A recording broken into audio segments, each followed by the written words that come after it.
This is Gerard.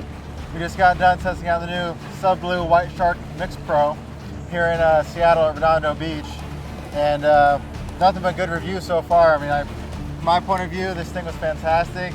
Lots of power, great depth rating, made it down to almost 100 feet. Easy to control, lightweight. You know, use your 2 hands, it takes you wherever you want to go. Just point and shoot for the most part. What do you think?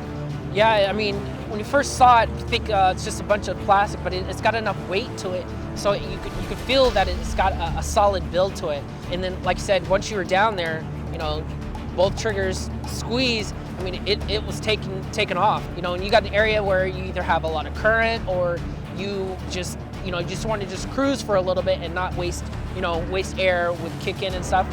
It definitely comes in handy, and it has a nice good mount right there. So I'm pretty sure the camera shots that we've got on it are going to look amazing as well. Super simple to use.